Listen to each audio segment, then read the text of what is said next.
In this lesson, we're going to use Cartesian notation to add two vectors together. First, we'll get the two vectors into their Cartesian form, then we'll add them together, and then we'll get the resultant in both Cartesian form and in polar form. So here we have two vectors. These are both going to be velocity vectors because the units are in meters per second. So let's call this one V1, and this one let's call V2. So we have to get each of these into Cartesian form first, so let's put that in. So here's our V1, and since we're going to break this into its components, we're going to have the x component here, the y component here. So this will be the cosine, and this will be the sine, because we're opposite this angle, adjacent to this angle here for the cosine. So here for V1, we'd have 14.2 meters per second times the cosine of 37.0 degrees.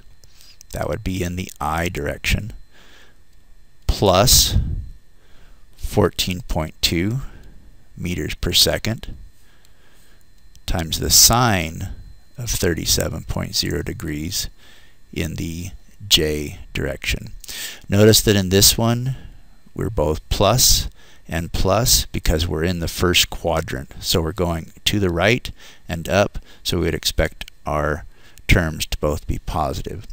So if you do the calculation on that, you'll get 11.34 I plus 8.546 J meters per second. Now just a brief note, I am carrying 4 significant figures here so that when I round to 3 significant figures at the end, I won't have any rounding error. Let's do V2 now. So on V2, it is going to the left and down.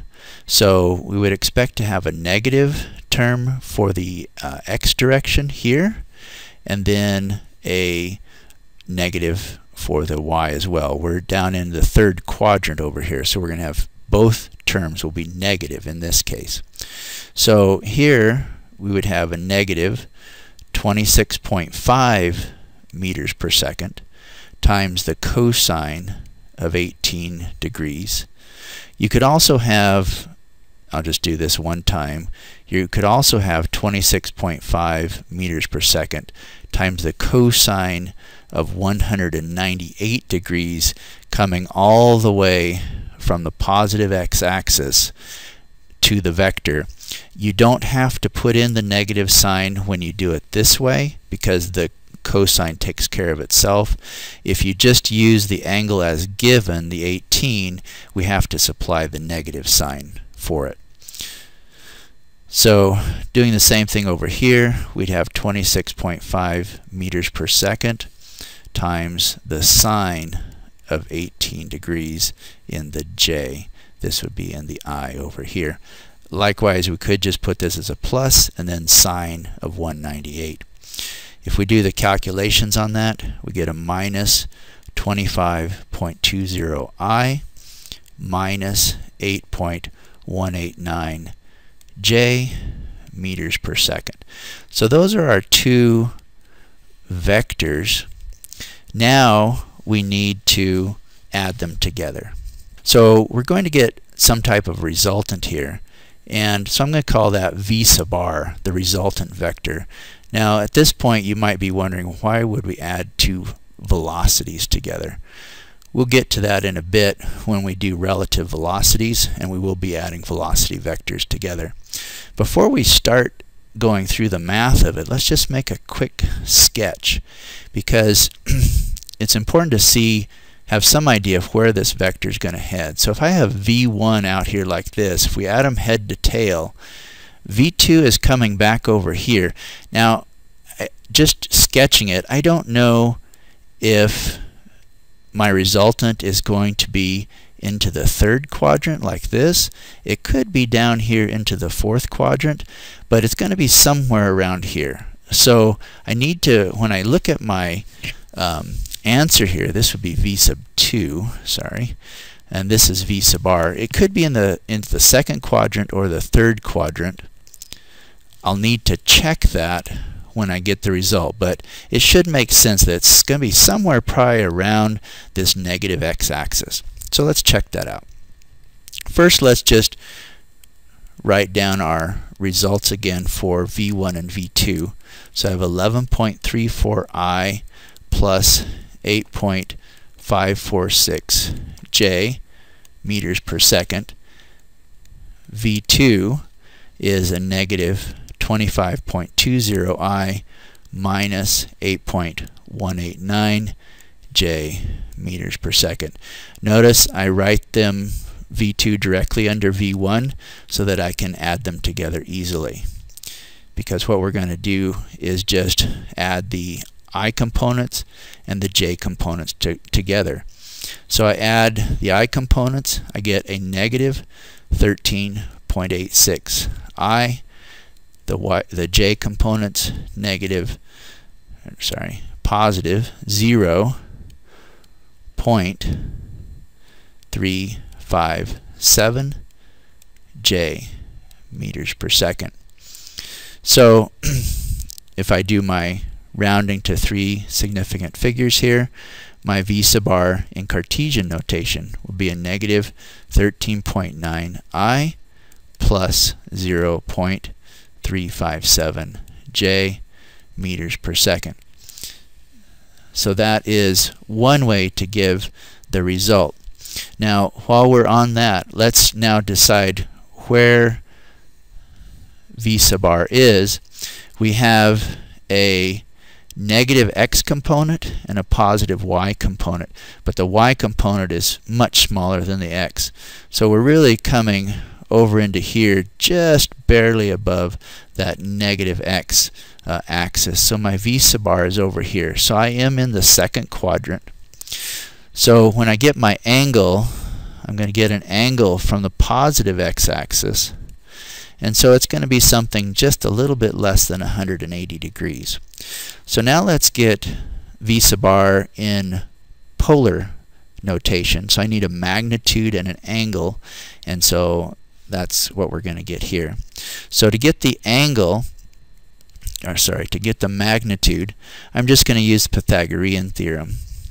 So we can have v rx squared plus v ry squared. You're just taking the two legs of that vector, two components, squaring them and adding them together, take the square root, just using Pythagorean.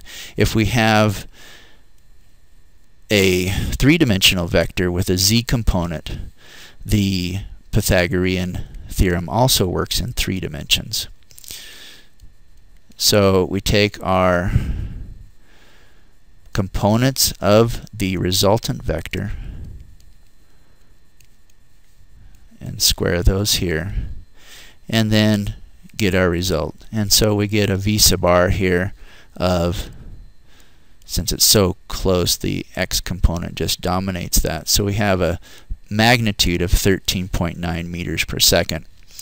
When we look at the angle, if I just use the formula, we would do something like this. The inverse tangent of v r y over v r x, because we're getting the opposite over the adjacent side. And so if you do that, we just put in our values here. We're going to get 0.357 over a negative 13.86. Come back over here. That gives us the inverse tangent of a negative 0.0257. Now when you put that into a calculator, what you're going to see is you're going to get a negative 1.47 degrees. That's because your calculator will only give you values in the first quadrant or in the fourth quadrant. Okay, so in this case what it's doing is it's giving us the value as if the vector was coming out this way. So that's why we're seeing that negative angle there. But what we really want is the angle in the second quadrant. So to get theta, we have to add 180 degrees to that. And so we get here, we get 178.5 degrees, or rounding to our three significant figures, we'll get 179 degrees. So putting v sub r into polar form, we could say v sub r is 13.9 meters per second at an angle of 179 degrees. So this would be our other form of showing that resultant vector. So pretty straightforward on how to add two vectors together. You get your vectors all into Cartesian form, add them together. That gives you the resultant vector in Cartesian form, and then you can go from there and get a magnitude and an angle. Just be careful and draw out that resultant so that you know which quadrant it's going to be in, so you get the correct angle.